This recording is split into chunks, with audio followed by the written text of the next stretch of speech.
Nah, kita ada di dalam khotbah berseri Galatians, Standing Upon the Gospel of Grace. Dan ini adalah minggu yang ke-28. Minggu depan adalah minggu yang terakhir dan kita akan masuk ke dalam khotbah berseri yang baru. Kita akan membahas kitab Ecclesiastes, yaitu pengkhotbah ya saudara ya, tetapi dari lensa Injil. Dan hari ini khotbah saya akan berjudul Bermegah dalam Salib. Dan kita akan mengeksposisi 4 ayat. Galatia 6 ayat 11-14 saya akan bacakan yang putih dan saudara baca yang oranye, kita akan membacanya bergantian. Lihatlah bagaimana besarnya huruf-huruf yang kutulis kepadamu dengan tanganku sendiri. Ayat 12, mereka yang secara lahiriah suka menonjolkan diri, mereka lah yang berusaha memaksa kamu untuk bersunat, hanya dengan maksud supaya mereka tidak dianiaya karena salib Kristus. Sebab mereka yang menyunatkan dirinya pun tidak memelihara hukum Taurat, tetapi mereka menghendaki supaya kamu menyunatkan diri agar mereka dapat bermegah atas keadaanmu yang lahiriah. Ayat 14, tetapi aku sekali-kali tidak mau bermegah selain dalam salib Tuhan kita Yesus Kristus, sebab olehnya dunia telah disalibkan bagiku dan aku bagi dunia. Berbahagialah orang yang mendengar firman Tuhan, memelihara dalam hatinya dan melakukan dalam hidupnya. Nah saudara, manusia cenderung bermegah terhadap dirinya sendiri. Ada yang bermegah karena kekuatan tubuhnya, fitnessnya, jabatannya, atau hartanya, kekayaannya. Ada pula yang memegahkan diri karena pencapaian-pencapaian di dalam hidupnya. Tentu saudara-saudara tahu bahwa sebagai orang Kristen kita mendengar kita disuruh bermegah di dalam Tuhan. Bermegah pada salib. Tapi paham gak sih apa artinya bermegah dalam salib? Kata-kata itu sering dilontarkan. Oh, aku bermegah sama Tuhan saja. Apa maksudnya bermegah di dalam salib? Apakah waktu kita memberi kesaksian bahwa dulu kita sakit terus sembuh, kita kasih kesaksian dan puji Tuhan, apakah itu bermegah di dalam salib? Apakah waktu kita memberikan kesaksian atau mendengar kesaksian bahwa kita dulu rusak hidupnya, sekarang kita udah bertobat, sekarang rajin ke gereja, melayani, apakah itu kita bermegah di dalam salib? Atau dulu mungkin hidupnya nggak punya duit, hidupnya pas-pasan, tetapi sekarang hidup dengan berkelimpahan ya. Dan saudara berkesaksian bahwa itu gara-gara kita percaya sama Yesus. Apakah itu bermegah di dalam Kristus? Nah hari ini kita akan telaah satu-satu. Nah mulai ayat 11 dikatakan begini. Lihatlah bagaimana besarnya huruf-huruf yang kutulis kepadamu dengan tanganku sendiri. Nah mungkin saudara bingung, apa hubungannya ya huruf-huruf besar ini dengan yang ditulis dengan tanganku sendiri. Yang pertama adalah Paulus biasanya menulis lewat sekretaris ya. Ada orang yang menulis buat dia. Dan ada yang kedua adalah Paulus punya problem dengan matanya. Jadi dia mungkin itulah sebabnya dia susah untuk menulis. Makanya kali ini rupanya either dia menulis sendiri dan hurufnya itu sangat besar-besar karena ada suatu penekanan. Kenapa? Karena ini adalah akhir dari sebuah buku, esai, khotbah atau surat. Artinya Paulus ingin bilang gini, kalau kamu lupa semua yang aku sampaikan di dalam surat ini adalah rangkumannya, jangan sampai lupa ini. Dan huruf-huruf besar itu bicara tentang bold statement. Jadi seakan-akan kalau kamu lupa yang lain, satu hal ini jangan sampai lupa. Jadi poin saya ada 3 hari ini ya. Mengapa sangat penting memahami salib sebagai pusat di dalam kekristenan? Dan yang kedua, bagaimana kita tahu kita ini sudah paham tentang salib sebagai pusat? Taunya dari mana? Ada tesnya, ada indikasinya. Dan yang ketiga, bagaimana pemahaman tentang salib itu menjadi kekuatan nyata yang mengubah hidup saudara dan saya. Oke, kita akan mulai yang pertama. Mengapa sangat penting memahami salib sebagai pusat?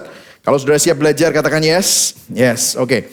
Kita masuk ke dalam ayat 12. Tadi kita udah baca sama-sama bahwa Rasul Paulus bilang begini. Mereka itu yaitu Judaizer, para guru palsu yang secara lahiriah suka menonjolkan diri. Rasul Paulus menunjukkan bahwa problem para Judaizer atau guru-guru palsu ini adalah secara lahiriah mereka suka menonjolkan diri.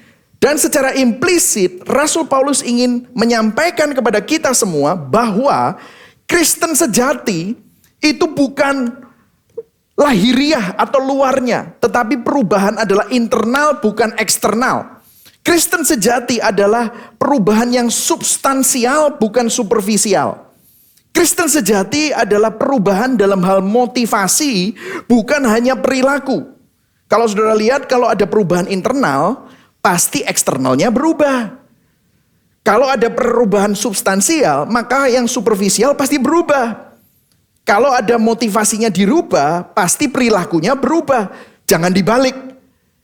Eksternal itu belum tentu internalnya benar. Ada banyak orang bisa kelihatannya beribadah, tetapi saat ini pikiran saudara bukan di sini, main HP, atau saudara daydreaming, atau saudara bahkan tidur. Itu eksternalnya saudara bisa di gereja, tetapi internalnya belum tentu. Substansialnya belum tentu, motivasinya belum tentu. Tetapi Kristen yang sejati, perubahan internal, perubahan substansial, dan perubahan motivasi. Salib akan mendorong internal, salib akan mengubah yang substansi, salib akan mengubah motivasi kita.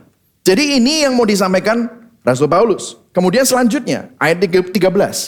Dikatakan begini, ayo baca sama-sama ya, 1, 2, 3. Sebab mereka yang menyunatkan dirinya pun tidak memelihara hukum Taurat. Terus, tetapi mereka menghendaki supaya kamu menyunatkan diri. Apa? Agar mereka dapat bermegah atas keadaanmu yang lahiriah. Jadi begini saudara. Yang mau disampaikan ya, pada kita semua. Kalaupun orang-orang ini menyunatkan diri, mereka sebenarnya tidak memelihara hukum Taurat. Karena begini saudara, hukum Taurat itu juga bukan dibuat hanya untuk sebagai persyaratan belaka. Tadi kalau saudara mengikuti katekismus, bagi saudara yang datang telat mungkin miss katekismus, saya mau menghimbau untuk saudara tidak datang telat untuk miss katekismus. Karena katekismus ini adalah, kalau minggu lalu kita belajar katekomenos. Katekomenos itu bicara tentang pengajaran-pengajaran yang dasar ya. Saudara perlu tahu, tadi dikatakan hukum itu untuk apa sih? Hukum itu untuk menunjukkan sifat Allah. Dan hukum itu fungsinya ada dua saudara. Bukan hanya untuk persyaratan. Di dalam Alkitab ya, hukum itu positif dan negatif. Saya kasih contoh. Kalau ada dari 10 perintah Allah, salah satunya adalah apa? Jangan berzina. Jangan berzina itu bukan cuma hanya jangan berzina. Kalau jangan berzina itu artinya hukum yang negatif. Tapi positifnya apa? Kamu disuruh mengasihi pasanganmu seperti Tuhan mengasihi kamu. Jadi hukum itu diberikan Allah kepada bangsa Israel karena selama 400 tahun bangsa Israel itu hidup sebagai budak. Mereka nggak punya peradaban. They don't have civilization. Mereka dipengaruhi oleh dewa-dewa Mesir dengan peradaban Mesir dan mereka hidup bukan sebagai orang Mesir, tetapi mereka hidup sebagai budak. Makanya Tuhan ingin memberikan hukum-hukum untuk memberikan tata cara peradaban yang baru. Dikasih ini loh, aku keluarkan kamu dari perbudakan Mesir, dibawa ke tanah perjanjian, itu pun merupakan kasih karunia. Dikasih hukum untuk menunjukkan ini loh, aku yang mengeluarkan kamu itu sifatku seperti ini. Makanya hukum itu ada negatif dan positif. Negatifnya jangan melakukan ini, tetapi lakukanlah ini. Makanya kalau misalnya jangan mencuri itu hukum negatifnya. Hukum positifnya apa? Kelolalah apa yang sudah dipercayakan Tuhan di hadapanmu. Jangan miliki milik orang lain sehingga kamu mencuri. Itulah maksudnya. Jadi kalau saudara lihat, hukum itu berbicara tentang hati Tuhan. Nah, sunat adalah tanda lahiriah yang menunjukkan bahwa mereka milik Allah. Tapi mereka melakukan sunat itu bukan untuk Tuhan atau menunjukkan bahwa diri mereka untuk Tuhan, tetapi untuk diri mereka sendiri. Jadi mereka sebenarnya tidak melakukan dan memelihara hukum Taurat. Sesuai tujuannya. Mereka hanya untuk apa? Bermegah. Agar mereka dapat apa? Bermegah. Ini loh pengikut-pengikutku. Jadi guru-guru palsu ini suka menonjolkan diri dan bermegah. Nah kita perlu introspeksi waktu kita mendengar ini semua. Di mana kita suka bermegah? Apakah kita bermegah di dalam Tuhan? Apakah kita bermegah di dalam kasih karunia Kristus? Atau kita bermegah pada kekuatan kita sendiri? Pencapaian kita, jabatan kita, penampilan kita, bisnis kita, usaha kita, karir kita, keluarga kita. Nah para Judaizer dikatakan mereka dapat bermegah atas keadaanmu yang lahiriah. Ini kan dikatakan begini, agar mereka dapat bermegah atas keadaanmu yang lahiriah. Maksudnya apa sih? Nah ternyata saudara ada motivasinya. Oh motivasinya begini saudara. Saya membaca beberapa komentari, ada salah satu komentari dari namanya R. Alan Cole, dia bilang begini saudara. Maksud Paulus adalah bahwa orang Yahudi menginginkan statistik gerejawi. Berapa jumlah sunat pada tahun tertentu yang tentu saja merupakan sesuatu yang bisa dibanggakan. Oh jadi dipaksa sunat itu untuk jadi sensus statistik. Gini loh, kayak misalnya saudara pergi ke church conference gereja-gereja di sinode.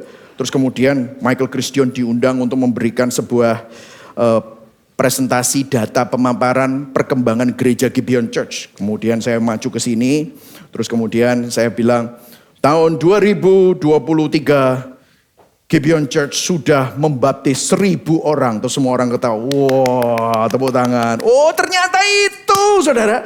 Jadi mereka itu, statistik itu menjadi sesuatu yang penting. Jumlah orang yang disunat dijadikan statistik pencapaian.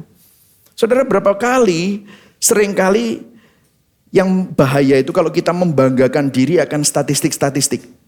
Dalam konteks gereja ya, berapa jemaatnya, berapa cabangnya, berapa orang dibaptis, berapa orang bertobat. Makanya saudara kalau misalnya pas lagi KKR, terus kemudian maju ke depan, siapa yang mau terima Yesus, semuanya maju ke depan. Saudara lihat gak, ada di pojok itu ada orang yang ngitungi. Terus habis itu setelah selesai, ngasih tahu pendetanya, Pak tadi waktu Bapak altar call itu 1.537 orang. Wah, yang bertobat terima Yesus. Wah, loh saudara, statistik itu gak salah ya. Statistik itu gak salah. Dan statistik itu bukan cuma hanya di dalam gereja loh. Ini kan statistik gerejawi. Tapi statistik itu juga ada di dalam bisnis. Statistik omset, statistik aset, statistik pencapaian kita. Orang yang pendidikan kan statistiknya banyak apa? Gelar-gelarnya banyak. Ya, profesor, doktor, insinyur, wah, apalagi MA, MD, apalah, enggak tahu macam-macam ya, saudara. Nah, kalau sekolah, data nilai-nilai kita, IP kita, itu kan statistik. Kalau kita punya bisnis, kita tahu size bisnis kita. Dengarkan, saya nggak anti statistik. Statistik itu baik dan menunjukkan progress dan growth. Apa problemnya? Apa yang dikritisi oleh Rasul Paulus? Dengerin, penting. Pada waktu kita bermegah dan menaruh harga diri, menaruh jati diri, penerimaan kita atas pencapaian statistik, maka kita sudah bermegah bukan pada Tuhan, tetapi kita bermegah pada diri kita sendiri. Amin. Ini yang dikritisi oleh Rasul Paulus. Ternyata mereka nggak melakukan hukum Taurat. Kalau melakukan hukum Taurat paling enggak itu masih murni lah, yaitu pengajaran mereka. Meskipun itu salah. Jadi gini loh saudara. Statistik itu minggu lalu kita udah belajar. Tuaian itu datangnya dari taburan. Kalau taburanmu baik, tuaianmu pasti baik. Minggu lalu kita belajar mengenai hasil tuaian dari sesuatu yang kita tabur. Kadang hasil jeripayah kita itu bukan cuma hanya membuahkan hasil biasa, tetapi membuahkan hasil yang melimpah. Ada panen, ada tuaian, ada keberhasilan. Kita menuai pujian, kita menuai berkat. Statistiknya baik.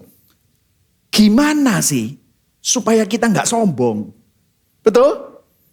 Karena saudara mungkin saat ini memiliki statistik yang baik. Gimana sih supaya nggak bermegah terhadap statistik itu gimana? Nah ini loh, ayat 14. Di sini Rasul Paulus bilang apa? Ayo baca sama-sama ya. Kita baca sama-sama yang atas juga. 1, 2, 3. Tetapi apa? Aku sekali-kali tidak mau apa? Bermegah selain dalam salib Tuhan kita Yesus Kristus. Sebab olehnya dunia telah disalibkan bagiku dan aku bagi dunia. Ini loh obatnya sekali lagi. Aku sekali-kali tidak mau. Rasul Paulus menggunakan bahasa yang mutlak. I will never, me genito. Me genito itu 2 kali hanya dipakai. Yang satunya di Roma 6. Di Roma 6 Paulus ditanyain. Kalau banyak kasih karunia, apakah gara-gara kasih karunia kamu bisa berdosa? Dia bilang, sekali-kali tidak. Nah kata-katanya sama. Me genito. No. Jangan pernah berkata seperti itu. Maksudnya apa? I will never. Tidak pernah, jangan pernah bermegah dalam apapun kecuali bermegah selain dalam salib Tuhan kita Yesus Kristus. Nah saudara, kenapa ini penting sekali? Perhatikan, seringkali salib itu di mimbar-mimbar gereja. Saya menyayangkan ini dan ini merupakan sebuah teguran bagi saya juga. Karena gini, di mimbar-mimbar gereja, salib itu hanya sebagai alat bantu. Pernah gak dengar begini saudara? Kalau hidupmu berantakan, percaya Yesus. Percaya sama salib Kristus. Melalui karya salibmu. Melalui karya salib Kristus. Hidupmu akan dibenahi Tuhan. Wah. Kalau saudara sakit, percaya sama salib Kristus, kamu akan disembuhkan. Kalau saudara sekarang mempunyai masalah perekonomian, percaya pada Kristus dan karya salibnya. Pencuri datang untuk mencuri, membunuh, dan membinasakan. Tetapi Yesus, Yesus datang untuk memberikan hidup. Dan bukan hidup biasa, tetapi hidup yang berkelimpahan. Amin. Amin. Jadi begini saudara. Ceritanya ya, misalnya saudara ini lagi dalam sakit. Gak punya duit. Hidup berantakan. Saudara ngelihat orang sembuh, sehat. Ngelihat orang duitnya banyak. Ngelihat orang bahagia. Saudara iri, kepingin itu. Terus ada pendeta ngomong, percaya Yesus. Kamu sakit toh? Kamu gak bahagia toh? Kamu sedih toh? Hidupmu berantakan toh? Percaya Yesus. Nanti kamu akan bahagia. Kamu diberkati. Kamu akan sembuh. Apa yang terjadi? Ya percaya. Oke lah. Gak ada salahnya aku percaya. Supaya apa? Aku bahagia. Supaya aku diberkati berlimpah-limpah. Apa yang terjadi?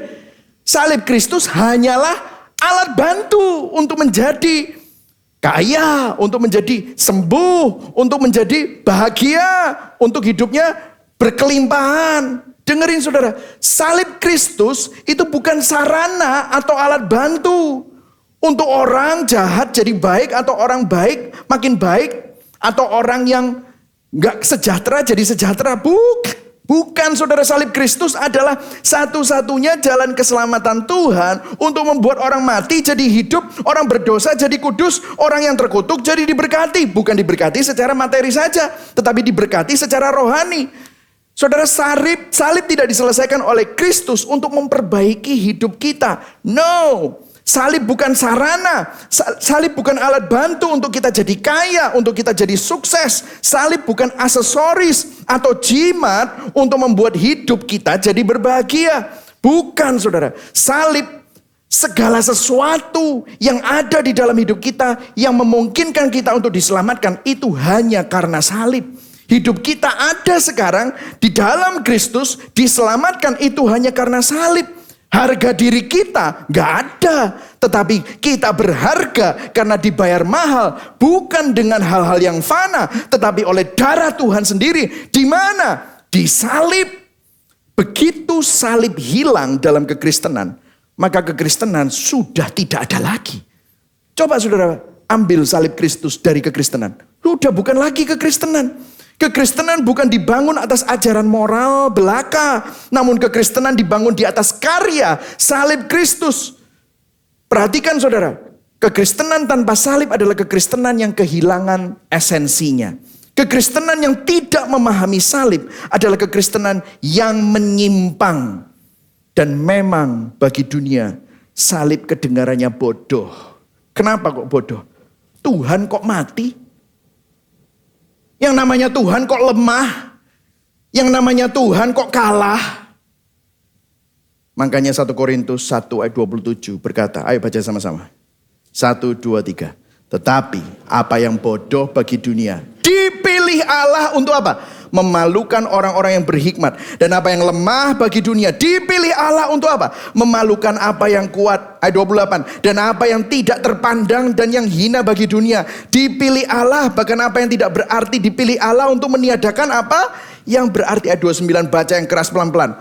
Supaya jangan ada seorang manusia pun yang apa? Memegahkan diri di hadapan Allah. Oh, Tuhan memutarbalikkan nilai-nilai dunia yang dianggap dunia berharga. Kita menginginkan itu kan? Kita iri sama mereka kan? Makanya kadang-kadang yang saya menyedihkan adalah mimbar-mimbar Kristen dipakai untuk menjadi sarana untuk mengejar apa yang dunia kasihi. Padahal apa yang bodoh bagi dunia dipilih Allah untuk memalukan. Apa yang lemah bagi dunia dipilih Allah untuk memalukan. Supaya apa? Karena menurut dunia salib bodoh. Karena menurut dunia kasih itu lemah. Menurut dunia anugerah itu terlalu mudah, tidak masuk akal. Justru itu. Supaya apa? Supaya jangan seorang manusia pun yang memegahkan diri. Ayat 30. Tetapi oleh Dia kamu berada di dalam Kristus yang oleh Allah telah menjadi hikmat bagi kita. Ia membenarkan dan menguduskan dan menebus kita. Ayat 31. Baca sama-sama yang paling akhir itu. 1, 2, 3. Karena itu seperti ada tertulis. Apa saudara? Barang siapa yang bermegah, hendaklah ia bermegah di dalam Tuhan. Justru Tuhan melakukan itu semua untuk memutarbalikkan semua nilai-nilai dunia. Untuk menunjukkan justru apa yang dihargai dunia, itulah yang bodoh. Itu yang gak berarti. Supaya tidak ada yang bermegah. Justru apa yang dilakukan Yesus adalah yang paling berarti dan yang paling berharga. Dan karya Kristus adalah bentuk hikmat Allah yang tertinggi. Jadi, 1B. Kristen sejati bermegah bukan pada perbuatan atau performa sendiri atau manusia. Namun hanya kepada karya salib yang sudah diselesaikan oleh Yesus Kristus. Bermegah di dalam salib menyiratkan bahwa Allah menerima saudara dan saya karena karya salib Kristus. Saudara bisa berkata, aku diadopsi bukan karena aku layak untuk diadopsi. Tetapi aku jadi anak, padahal aku dulu musuh Allah. Hanya karena karya salib Kristus. Dibayar mahal oleh apa? Karya salib Kristus. Dulu aku orang berdosa, tetapi aku jadi orang benar. Karena apa? Karya salib Kristus. Dulu aku jauh dari Tuhan, tetapi sekarang aku dekat. Ditebus menjadi biji mata Allah. Karena apa?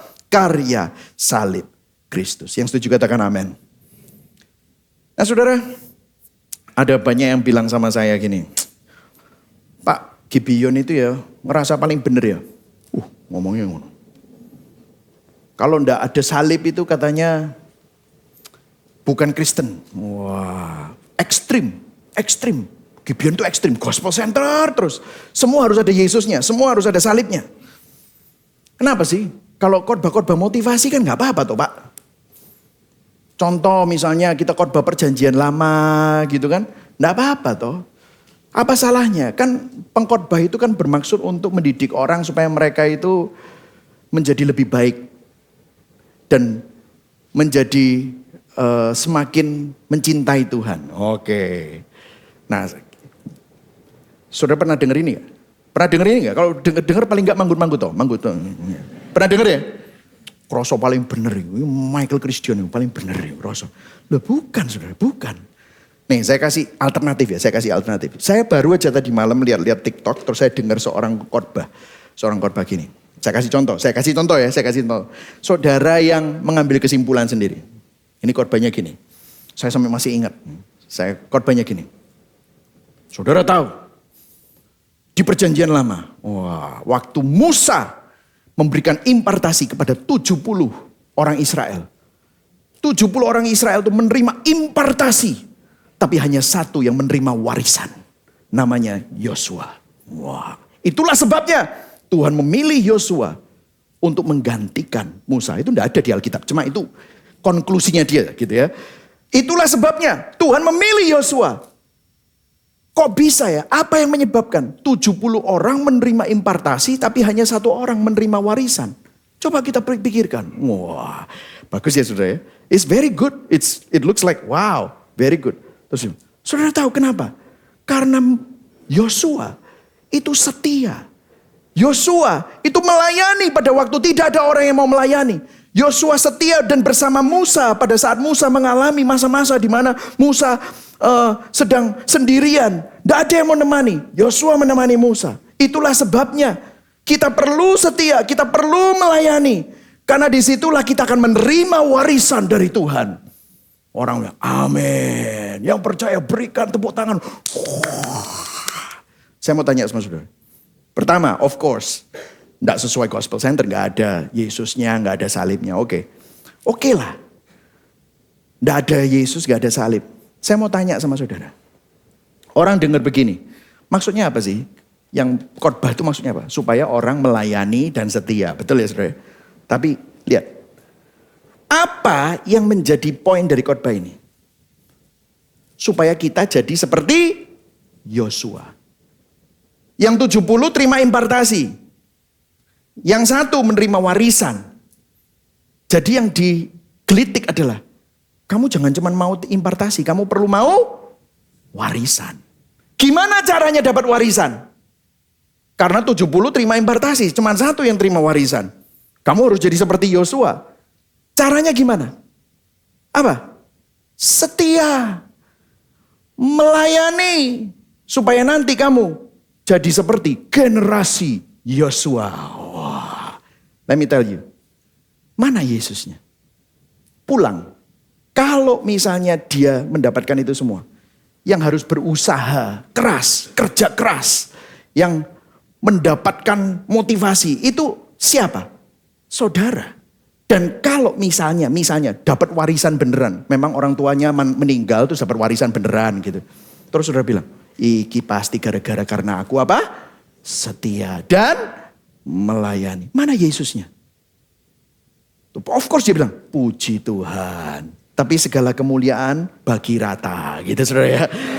Bukan bagi Tuhan, bagi rata. Aku soalnya setia, sama aku soalnya melayani gitu ya. Of course harus ngomong puji Tuhan. Wong ini semuanya dari ayat Alkitab, aku dapat hikmat dari ayat Alkitab, puji Tuhan. Tapi lihat deh, kamu bermegah di mana? Bukan kepada karya salib Kristus, bukan ada hal-hal yang diselesaikan oleh Yesus Kristus. No, tetapi pada pekerjaanmu sendiri, pada pencapaianmu sendiri. Misalnya ada khotbah 3 langkah untuk kamu hidup berkelimpahan. Kalau misalnya saudara berhasil melakukan 3 langkah itu dan memang benar-benar Tuhan itu karena memang orang kerja keras pasti akan ada tuaian dan saudara mengalami tuaiannya dan saudara mengalami berkat. Apa yang terjadi? Saudara bukan bersyukur sama Tuhan. Saudara akan bersyukur, ya puji Tuhan. Tapi kemudian bagi rata. Karena apa? Aku sudah melakukan 3 itu. Pantesan. Gak kayak dia. Dia masih kere kan. Nah itu soalnya belum 3 itu. Gak kayak aku. Apa yang terjadi? Bermegah di mana? Dirinya sendiri. Banyak orang bisa di dalam gereja tapi bermegahnya di tempat yang salah. Dengarkan saudara. Gereja yang berpusat pada salib Kristus. Khotbah yang berpusat pada salib Kristus. Hidup yang berpusat pada salib Kristus. Bukanlah suatu metode baru dari city to city yang diluncurkan oleh Tim Keller atau Michael Christian. Bukan. Atau suatu kegerakan fanatik. Bukan. Ini ditulis oleh Rasul Paulus, ditulis oleh Yohanes, ditulis oleh Petrus. Diajarkan oleh para rasul di gereja mula-mula. Bahkan diajarkan oleh Yesus di perjanjian baru. Di depan 2 orang Emmaus yang tidak bisa melihat Yesus. Kecewa orang Emmaus. Tapi mata mereka terbuka pada waktu apa? Ketemu Yesus. Mereka gak bisa lihat Yesus. Menjelaskan tentang Yesus kepada Yesus. Kan lucu kan? Yesus di sana gak bisa lihat. Yesus kan mati. Yesus tanya, apa yang terjadi? Kamu itu gak tahu tak? Ada orang namanya Yesus. Lagi Yesus. Gak tahu. Ini apa sih? Oh gitu. Terus dia menjelaskan. Yesus menjelaskan tentang dirinya sendiri dari apa? Kitab Taurat, kitab para nabi, Torah, Nevim, Ketuvim. Taurat, kitab para nabi, Mazmur, Amsal, pengkhotbah, itu semua. Dia menjelaskan tentang dirinya sendiri. Baru mata mereka terbuka. Dengerin. Metode khotbah kayak gini ini bukan metode ekstrim. Yesus sendiri ngelakuin. Siapa kita kok mau menggurui lebih hebat itu loh. Bikin metode-metode sendiri. So, again, ini bukan sesuatu metode baru. Ini bukan Gibeon Church. Ini gereja mula-mula. Kita cuma hanya ngikut polanya apa? Alkitab. Yang setuju katakan amin. Jadi ini bukan ekstrim saudara. Ini bukan ngerasa paling benar. Saya masih banyak salah. Kita semua masih belajar. Tapi kalau yang tersinggung itu, jangan-jangan memang karena memang sesuai Alkitab. Halo. Kedua, bagaimana kita sudah tahu? Kita sudah memahami salib sebagai pusat. Saudara, gimana sih taunya? Ada tesnya. Saudara begini saudara. Pemberitaan salib itu menyinggung orang. Menyentil orang. Ofensif buat hati kita. Ada satu ujiannya. Ada satu ujian. Coba kita perhatikan di sini. Di Galatia 6 ayat 12. Dikatakan begini. Mereka yang secara lahiriah suka menonjolkan diri. Mereka lah yang berusaha memaksa kamu untuk bersunat hanya dengan maksud supaya mereka tidak dianiaya karena salib Kristus. Apa maksudnya? Tidak dianiaya karena salib Kristus. Nah saya akan kembali kepada ini ya nanti. Tetapi saya akan jelaskan kepada saudara di awal-awal khotbah berseri kita pernah bicara tentang gospel order. Nah, gospel Paulus, bukan gospel Paulus lah, ini Injil Alkitab. Itu urutannya seperti ini. Saudara percaya, you are saved by grace through faith. Saudara diselamatkan karena kasih karunia oleh iman. Sola gratia, sola fide. Karena kasih karunia oleh iman. Maka saudara lahir baru.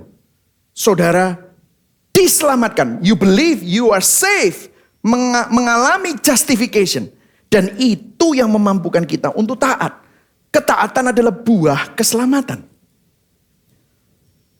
Ketaatan adalah buah dari sola gratia dan sola fide. Di dalam Kristus, solus Kristus. Itu di depan itu ada besar-besar itu. 5 sola reformasi. Kenapa? Ini adalah Injil, the gospel order. You believe, you're safe. And that's why, itulah sebabnya kita dimampukan untuk taat. Nah, Judaizer itu merasa aneh ini, kurang. Ini terlalu radikal. Judaizer mengubahnya gini. Oke, you're saved by grace, sola gratia. Sola fide, solus Christus. Saved by grace through faith in Christ. Kamu diselamatkan karena kasih karunia oleh iman di dalam Kristus. Kamu percaya. Tapi kamu harus, itu tok, tidak cukup. Kamu harus mentaati hukum Taurat. Disunat, melakukan adat istiadat Musa. Itu harus taat. Insya Allah nanti kamu diselamatkan. Nah ini loh, believe, obey, save. Percaya karena kasih karunia oleh iman di dalam Kristus itu gak cukup. Nah ternyata motivasi mereka mengubah ini ada motivasinya. Apa yang menjadi masalah mereka? Yang menarik adalah mereka mengubah gospel order jadi religion order. Urutan Injil jadi urutan agama. Ternyata ada alasannya. Alasannya adalah tadi. Mungkin saudara gak bisa mengerti alasannya, kurang jelas karena di dalam Alkitab terjemahan baru kurang elaboratif. Nah saya tidak usah pakai bahasa Inggris, saya pakai bahasa Indonesia terjemahan yang lain. Ada 2 terjemahan yang lain supaya saudara bisa lihat. Jadi gini, mereka itu memaksakan sunat supaya mereka tidak dianiaya karena salib Kristus. Nah coba lihat yang kedua, ini Alkitab mudah dibaca versinya, lihat ya. Orang-orang yang mencoba memaksamu untuk disunat, mereka melakukan itu supaya mereka bisa diterima. Baca yang putih sama-sama. 1, 2, 3. Mereka takut dianiaya kalau mereka hanya mengikuti salib Kristus. Coba, ada terjemahan sederhana Indonesia. Jadi disederhanakan lagi, oke? Disederhanakan. Sekali lagi tentang saudara-saudara kita yang dulu beragama Yahudi dan yang berusaha memaksa kalian untuk disunat. Hal itu bukan untuk menolong kalian. Ayo baca yang putih sama-sama biar ngerti. 1, 2, 3. Mereka melakukan itu hanya untuk menyenangkan hati orang Yahudi yang lain. Juga supaya mereka tidak dianiaya karena ajaran kita bahwa manusia dibenarkan Allah hanya melalui pengorbanan Kristus di kayu salib. Sudah mulai mengerti ini? Oh ternyata mereka mengubah ini jadi ini untuk apa? Gini loh, Injil itu terlalu simpel, kurang afdol, harus ditambahi sunat, harus ditambahi hukum Taurat, harus ditambahi ketaatan, biar lebih gregetnya itu ada. Kalau zaman sekarang, salib Kristus, kasih karunia, anugerah, salib, itu terlalu gampang. Harus nambah apa? Doa fajar, doa puasa, puasa Daniel, 7 elemen, 11 elemen, tabur garam, minyak urapan, taat perpuluhan, taat buah sulung. Lakukan itu semua. Nanti perkenanan Tuhan baru akan turun ke atasmu. Dan kalau kamu setia terus, perjuangkan ini, nanti kamu masuk surga. Itu loh saudara. Ternyata Injil itu menyinggung banyak orang. Injil terlalu kontroversial untuk banyak orang. Martin Lloyd Jones bilang begini, khotbah Injil keselamatan hanya karena kasih karunia yang benar selalu mengarah pada kemungkinan tuduhan ini diajukan kepadanya. Apa tuduhannya? Saya nggak ada di sini. Tetapi gini, if you're preaching the gospel of grace and you're not preaching the gospel of grace to the point that you're being misunderstood, you are not preaching the gospel of grace in the Bible. Jadi kalau kita mengkhotbahkan kasih karunia, mengkhotbahkan Injil di mana orang itu ngomong gini, loh kok enak? Nek gitu aku tak dosa terus aja. Nah gitu. Loh kok enak? Orang baik sama orang jahat, lah podo ae. Kalau tidak ada kesalahpahaman ini adalah tes yang sangat baik pada khotbah Injil. Jika khotbah dan presentasi Injil keselamatan yang saya lakukan tidak memaparkan pada kesalahpahaman itu, maka itu sebenarnya bukan Injil. Saudara, di awal-awal waktu saya menjadi pastor di Gibeon Church, banyak sekali orang itu gini, waktu saya khotbah orang mukanya gitu, kaget-kaget. Saya ngomong, dosamu dulu, sekarang, dan masa depan sudah diampuni dan sudah lunas dibayar. Hah? Kok bisa? Terus ngapain kita minta ampun lagi? Wah, disalah mengerti. Nah itu kan positional forgiveness, relational forgiveness. Kalau sudah nggak ngerti, ikutlah APB. Nah ini istilah. Nah itu ada positional forgiveness, ada relational forgiveness. Kalau sudah nggak ngerti ini, you need to go to APB ya. Oh, mereka bingung. Kok berani Pak Michael ngomong bahwa dosa masa depan saya sudah diampuni? Terus saya bilang, Yesus mati di masa lalu. Bapak hidup di masa depannya Yesus. Lah podo ae sih. Secara, enggak bisa Pak. Enggak bisa. Kok berani? Loh, iki loh ayati Pak. Saya buka aja. Enggak bisa loh. Alkitab sudah saya buka loh. Enggak bisa. Enggak bisa terima. Pak saya bosen Pak. Tiap kali anugerah terus. Salib terus. Blenger aku. Saudara, orang Kristen blenger sama salib. Loh kamu ini orang Kristen atau enggak sih? Tahu enggak sih berapa mahalnya salib? Berarti bertahun-tahun orang ini tidak mengerti esensi kekristenan. Kenapa kok selalu anugerah? Seluruh hidup kita ini adalah anugerah. Ada begitu banyak orang kelihatannya rohani tapi sombong sekali. Kenapa? Lupa bahwa hidupnya kalau dia bisa taat itu hanya karena anugerah. Jadi being misunderstood, saya bahkan pernah dibilang hyper grace. Kenapa? Pada waktu itu, saat itu banyak sekali orang hidup di dalam transaksional dan hukum Taurat. Makanya saya preach grace all the time. Ya sekarang preach grace tetapi banyak banyak modelnya gitu Saudara. Jadi begini Saudara, dengarkan. Para Judaizer berusaha menyeimbangkan Injil kasih karunia. Mereka menambahkan ketaatan pada hukum Taurat atas sola gracia hanya oleh kasih karunia. Dia menambahkan solus Christus, menambahkan ketaatan di atas solus Kristus, di atas sola fide. Dengarkan Saudara, Watchman ini bilang begini, hukum adalah Anda melakukan sesuatu untuk Tuhan. You're doing something for God.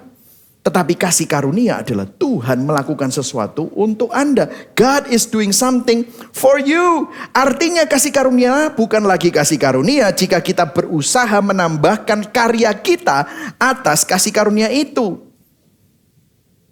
Ada orang kalau nanya ngomong gini, kalau kasih karunia terus, nanti kasih karunia itu jadi murah. Listen, perhatikan.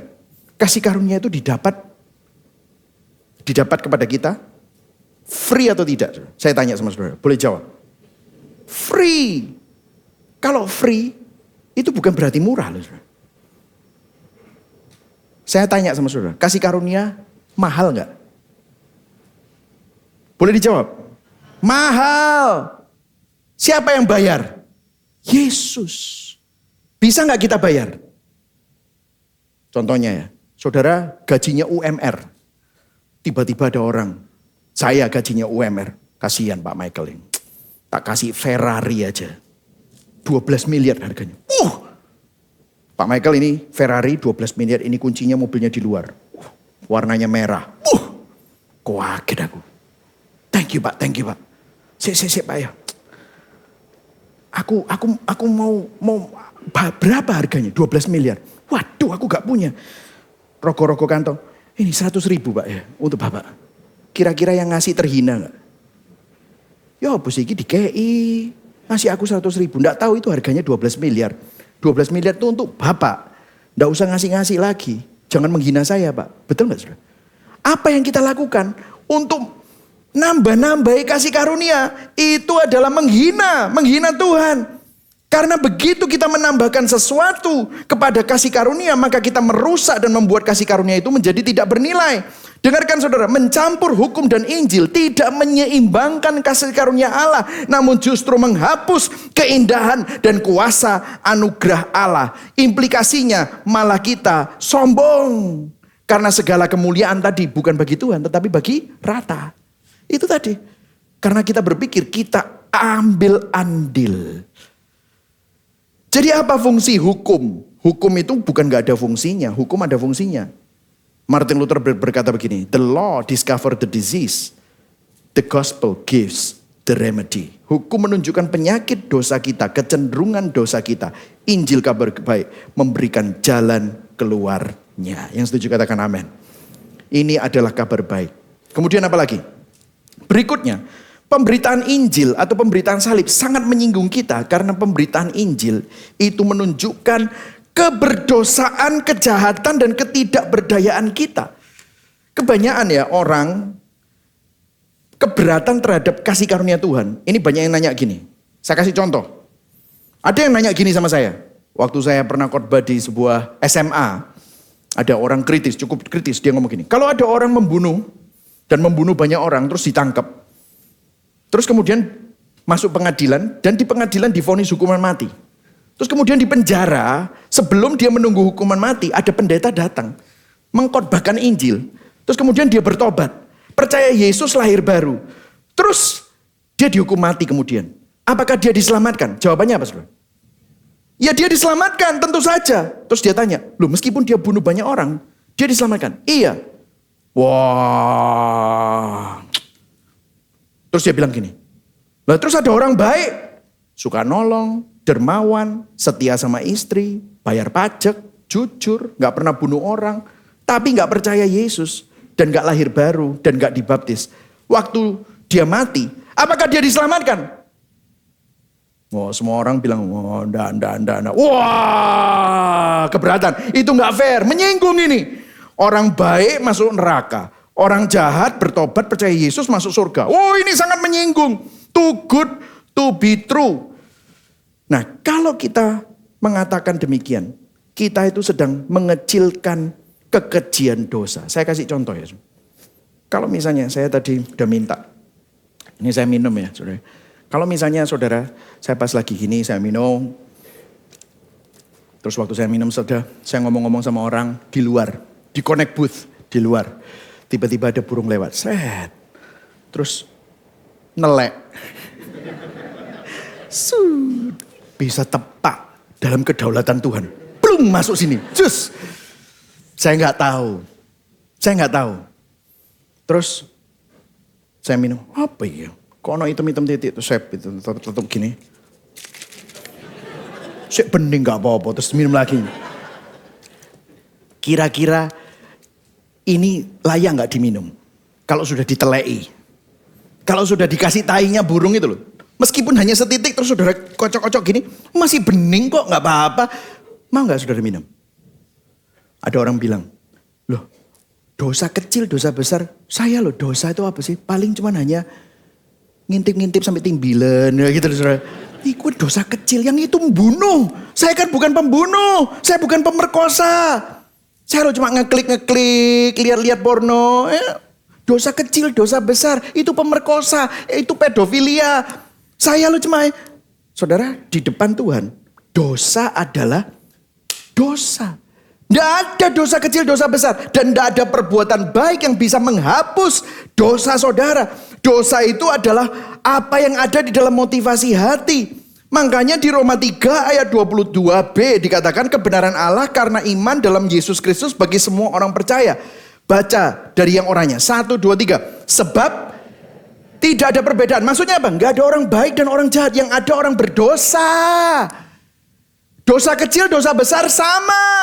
Di hadapan Tuhan yang kudus. Ada setitik dosa. Itu sudah dosa dan layak dihukum. Lihat ayat 23. Karena semua orang telah berbuat dosa. Dan telah kehilangan kemuliaan Allah. Tetapi lihat. Dan oleh kasih karunia telah dibenarkan dengan cuma-cuma. Karena apa? Penebusan dalam Kristus Yesus. Berikan tepuk tangan buat Tuhan. Ini adalah kabar baik. Makanya yang kita butuhkan bukan motivator, bukan duit, bukan psikolog. Yang kita butuhkan juru selamat, penebus, pengganti yang sempurna. Saudara, ada seseorang theological seminary professor namanya Dr. Roger Nicoll. Dalam menjelaskan ini dia bilang begini. Dia kasih perumpamaan, dia kasih ilustrasi. Dia bilang, bayangkan rumahmu terbakar dan kamu bisa mengeluarkan semua harta yang paling berharga kepunyaanmu dan keluarkan istri dan anak-anakmu.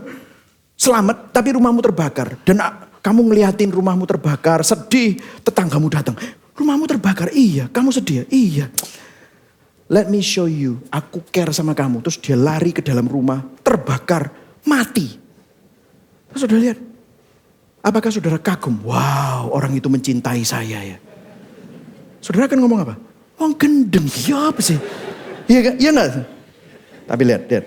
Misalnya, saudara tahu rumah terbakar, saudara lari sama istri saudara dibanguni, ayo lari sama. Saudara keluar, saudara pikir anak saudara ikut lari. Ternyata anak saudara di dalam. Saudara mau masuk, itu sudah terperangkap semua. Pemadam kebakaran datang pakai suit anti api. Bilang, anak saya ada di dalam. Mereka coba masuk, gak bisa Pak. Gak bisa, gak ada harapan. Gak bisa.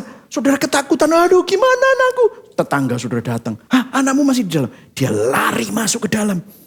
Dia berani, dia masuk. Lebih berani daripada pemadam kebakaran. Dia angkat anak-anak saudara.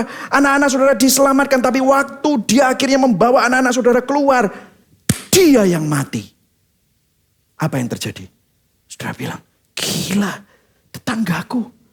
Kok sampai begitu cintanya sama keluargaku sampai mau mengorbankan diri. Dr. Roger Nicoll dia bilang begini. Kalau manusia, kalau kita bisa cari keselamatan sendiri. Kita tidak dalam keadaan mati. Kita tidak terhilang seperti terjebak api. Kita tidak terjebak dalam ketidakberdayaan kita. Maka kedatangan Kristus untuk mati menyelamatkan kita merupakan kebodohan dan kegilaan. Tapi apa yang terjadi? Kristus tahu saudara tidak bisa menyelamatkan dirimu. Makanya dia yang masuk api. Dia yang mati. Dia yang menjalani salib. Dia menjalani kehidupan yang kita tidak mampu hidupi. Tetapi menjalani dan menanggung hukuman yang seharusnya saudara dan saya tanggung dan jalani. Itu yang dilakukan Yesus. Dan itulah Injil. Itulah sebabnya yang 2C. Pemberitaan salib sangat menyinggung bagi orang legalis maupun liberalis. Karena orang liberal, dia bilang, wah satu-satunya cara hanya lewat salib. Injil gak toleran. Hanya melalui salib. Terlalu eksklusif, kurang inklusif. Itu orang liberal. Ada banyak jalan menuju Roma. Setiap orang kan punya kebenaran sendiri-sendiri. Biarkan toh. No. Tetapi orang legalis artinya, loh kebaikanku gak diperhitungkan. Usahaku gak diperhitungkan. Ibadahku gak diperhitungkan. Sumbangan-sumbanganku gak diperhitungkan. Menyinggung orang legalis karena artinya tanpa salib orang jahat dan baik sama-sama butuh diselamatkan. Salib menentang keselamatan oleh jasa perbuatan baik. Itulah sebabnya saudara, Tuhan ngelakuin apa yang tidak mungkin di Roma 8 ayat 3 dilakukan oleh hukum Taurat karena tak berdaya oleh daging, telah dilakukan oleh Allah. Dengan jalan apa? Baca sama-sama, dengan jalan 1, 2, 3. Dengan jalan mengutus anaknya sendiri dalam daging yang serupa dengan daging yang dikuasai dosa karena dosa. Ia telah menjatuhkan hukuman atas dosa di dalam daging, supaya tuntutan hukum Taurat digenapi di dalam kita yang tidak hidup menurut daging, tetapi menurut roh. Tuhan melakukan apa yang kita tidak bisa lakukan untuk menyelamatkan saudara. Saudara, hukum menuntut, tetapi Tuhan menyediakan jalan keluar. Tuhan memampukan saudara. Tuhan menyediakan pengganti yang sempurna, yaitu Yesus Kristus bagi saudara. Tuhan memampukan saudara dengan memberikan Roh Kudus-Nya di dalam kita. Jadi tesnya saudara, apakah saudara memahami Injil? Apakah Injil sudah menyinggung hatimu dan menyentil dan ofensif bagi kita? Karena itulah Injil yang murni. Hanya melalui Kristus saja. Hanya melalui salibnya. Hanya karena kasih karunia saja. Hanya oleh iman saja. Yang terakhir, saudara. Bagaimana pemahaman ini menjadi kekuatan nyata yang mengubah hidup kita. Saudara, ada yang menarik di sini, di ayat 14b. Mungkin kita kurang paham artinya apa. Karena tiba-tiba ada sesuatu yang aneh. Waktu Rasul Paulus bilang gini, sebab olehnya dunia telah disalibkan bagiku dan aku bagi dunia. Apa maksudnya? Nah, saya jelaskan dalam 2 terjemahan yang lain bahasa Indonesia. Alkitab mudah dibaca. Baca yang kedua, 1, 2, 3. Melalui kematian Yesus di atas kayu salib, dunia ini telah mati bagiku dan aku mati untuk dunia ini. Mungkin masih bingung, apa maksudnya dunia ini mati bagiku? Oke, bahasa Indonesia mudah dicerna, oke? Supaya saudara lebih ngerti lagi. Yang ketiga, oke? Itu sama ayatnya tapi dielaborasi. Ayo baca sama-sama. 1, 2, 3. Bagi saya, semua hal yang duniawi seakan sudah ikut dipakukan pada kayu salibnya. Dan saya secara rohani juga sudah mati bersama dia terhadap semua hal yang duniawi. Nah, apa maksudnya, saudara? Donald Guthrie di dalam komentarnya di Galatia, dia bilang begini. Maksud Paulus adalah dunia yang fana ini sudah tidak lagi memiliki kekuatan atau klaim atas dirinya lagi. Jadi tidak ada lagi kekuatan di dalam dunia ini yang membuat dia itu memiliki klaim di dalam dirinya. Nggak ada. Jadi tidak ada lagi yang membuat dia khawatir, nggak ada lagi yang membuat dia takut. Makanya Paulus itu orangnya berani. Paulus tuh nggak apa-apa dibenci sama orang. Paulus nggak apa-apa ditangkap dia sendirian, nggak ada lagi yang mendampingi dia. Dia nggak apa-apa karena dia tahu Yesus itu bersama dengan dia. Jadi dunia yang fana itu nggak punya lagi kekuatan atau klaim atas dirinya lagi. Nah, saya mau tanya sama saudara, apa yang masih memiliki kekuatan atau klaim atas diri kita saat-saat ini yang fana? Of course, kalau Anda orang Gibeon, nggak ada pastor. Saya orang Gibeon, gospel center pastor. Di hatiku hanya ada gospel. Kalau dibuka hanya ada Yesus. Weh, masa gitu saudara. Orang gospel center saya tanya, bisa khawatir nggak? Bisa. Orang gospel center bisa takut nggak? Bisa. Nah, ini yang perlu saya tanyakan. Kenapa kok kita perlu diingatkan Injil terus menerus? Karena ini, apa yang menjadi kekhawatiran kita? Apa yang menjadi pergumulan kita sih? Ketakutan kita, beban pikiran kita. Khawatir soal apa? Masa depan? Masa depan anak, sekolah anak, jodohnya anak. Sekarang orang tua lagi mikirin juga yang anaknya udah mulai besar-besar, jodohnya anakku Tuhan gitu ya. Kesehatan, perusahaan, tokomu, usahamu. Kalau itu membuat kita khawatir, kalau itu membuat kita takut, berarti masih ada yang memiliki kekuatan dalam diri kita. Selain Tuhan. Nangkep? Masih ada. Apa penyebabnya? Apa sih yang membuat kita itu kok sering khawatir? Apa sih yang membuat kita sering takut? Kita kembali ke teks ya. Kok bisa ya aku emosi? Kok bisa ya aku gak bisa tidur? Tentang apa ya? Nah, ini yang perlu kita selidiki. Di teks dikatakan begini. Mereka yang secara lahiriah suka menonjolkan diri. Mereka yang bermegah atas yang lahiriah. Yang lahiriah itu bicara tentang flesh, daging. Atau ciptaan yang fana. Yang perlu kita tanyakan adalah, dan yang perlu kita periksa dalam hidup kita adalah ini. Hal-hal fana apa yang sejujurnya masih jadi pijakan hati kita. Yang kita megahkan apa sih? Kerjaan saudara kah? Pasangan saudara kah? Omset saudara kah? Aset saudara kah? Penjualan saudara kah? Duit saudara kah? Jabatan saudara? Status saudara? Penampilan saudara? Kalau itu yang menjadi pijakan hati kita, kalau itu yang kita megahkan, no wonder kita sering khawatir karena hal-hal itu rapuh, itu fana. Mulut saudara bisa bilang Tuhan Yesus, tetapi di dalam hati kita yang bertahta itu adalah yang kita megahkan. Yang kita megahkan di dalam hati, itulah yang menjadi Tuhan kita. Itu yang menjadi pusat kehidupan kita. Seringkali kita gak mau jujur. Kita bilang Tuhan Yesus. Atau kita bilang, pastor saya nggak megahkan apa-apa kok selain Tuhan. Oke, saya tambahkan tesnya. Apa yang membuat hati saudara berkata begini, kalau aku kehilangan itu, mending aku mati deh. Jujur. Saya sebagai pendeta hamba Tuhan sering dengar kayak gitu. Pastor, kalau aku kehilangan itu, dia lagi mengalami krisis. Mungkin kehilangan keluarganya, mungkin kehilangan kesehatannya, mungkin kehilangan bisnisnya. Pastor, kalau aku kehilangan ini semua, buat apa aku hidup? Artinya, yang kamu pegang, yang kamu jadikan pusat itu, masih punya klaim, masih punya kekuatan dalam hidupmu.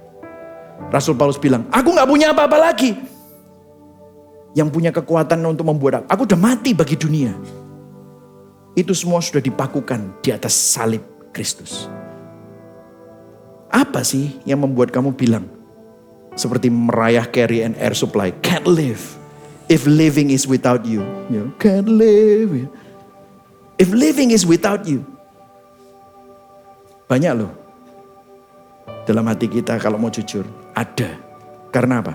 Yang kita megahkan di dalam hati, itulah yang menjadi pusat kehidupan kita. Bagi Paulus, semua hal fana sudah tidak lagi memiliki kuasa atas hidupnya.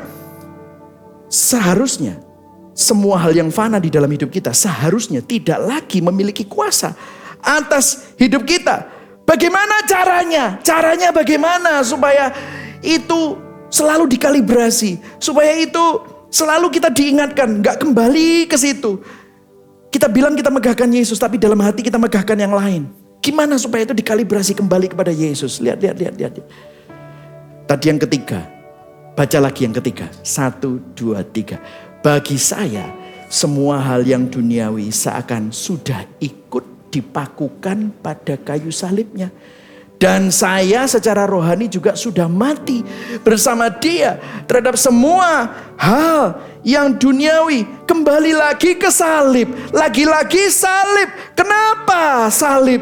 Kenapa kok harus kembali sendiri? Pandanglah dan taruhlah salib di hatimu. Bermegahlah pada salib. Kenapa? Karena di salib hukum digenapi. Keadilan dilaksanakan. Hukuman ditumpahkan, mestinya kita yang harus dihukum. Tetapi Yesus saat dia menjalani semuanya itu, dia taat sempurna. Namun dia dihukum sebagai orang berdosa. Namun pada saat yang sama, disalib kasih yang semestinya tidak layak kita terima. Melalui karya salib Kristus, kasih yang sempurna itu diperagakan. Kasih yang sempurna itu dicurahkan. Kasih karunia-Nya ditumpahkan. Pengampunannya dinyatakan. Sehingga status Kristus bertukar tempat dengan status kita yang berdosa. Keberdosaan kita jatuh di Yesus. Kekudusan Yesus diperhitungkan sama kita. Kesalahan, kebejatan kita, kejahatan kita, kegelapan kita ditimpakan sama Yesus. Kebenaran Yesus dikasih sama kita. Itu yang bisa mengkalibrasi hati kita. Salib adalah bukti tertinggi bahwa Tuhan peduli sama saudara. Salib bukan hanya simbol, namun bukti nyata Tuhan yang kudus tidak pernah kompromi. Namun kasih-Nya yang besar dilimpahkan kepada saudara dan saya, orang berdosa. Jadi saat kita sadar kita diselamatkan karena karya Kristus, salibnya, dan bukan karya kita, maka kita bisa memiliki keyakinan, bermegah. Tapi bukan bermegah atas karyaku, tapi bermegah karya Kristus. Itu bermegahnya lega karena ada orang lain yang melakukannya. Bukan self-confidence, tetapi Christ confidence. Bukan percaya diri, tapi percaya Kristus. Karena saudara dan saya ada di sini semata-mata karena karya salib Kristus. Tim Keller bilang gini, religion makes us proud of what we have done. The gospel makes us proud of what Jesus has done. Agama membuat kita bermegah atas apa yang kita perbuat. Tapi Injil membuat kita bermegah atas apa yang Yesus telah selesaikan. Berikan tepuk tangan buat Tuhan. Amin, saudara. Pertanyaan reflektif. Di mana kita bermegah? Apa yang kita megahkan? Siapa yang kita megahkan? Karena apa atau siapa yang kita megahkan di dalam hati, itulah yang menjadi pusat kehidupan kita. Hari ini kita perlu bertobat dari bermegah pada ciptaan yang fana. Berhenti. Kalibrasi hatimu dengan memandang salib. Bermegahlah kepada salib. Karena oleh karya salib Kristus, kita yang hina menerima kemuliaan. Kita yang mati menerima kehidupan. Kita yang dihukum seharusnya menerima pengampunan. Kita yang berdosa menerima kebenaran dan kekudusan. Mari sama-sama bangkit berdiri. Biarlah ini menjadi perenungan kita semua. Karena Injil salib bukan sekedar sarana atau alat bantu, namun pemberian Allah yang paling berharga yang menyelamatkan kita. Karena Injil kita tidak lagi bermegah pada diri atau ciptaan yang fana, namun hanya kepada Tuhan yang membuktikan kasih-Nya melalui karya salib Kristus. Karena Injil kita bisa memiliki keyakinan bermegah yang melegakan. Bukan confidence, self-confidence, bukan percaya diri. Tapi Christ-fidence, percaya Kristus. Amin, saudara.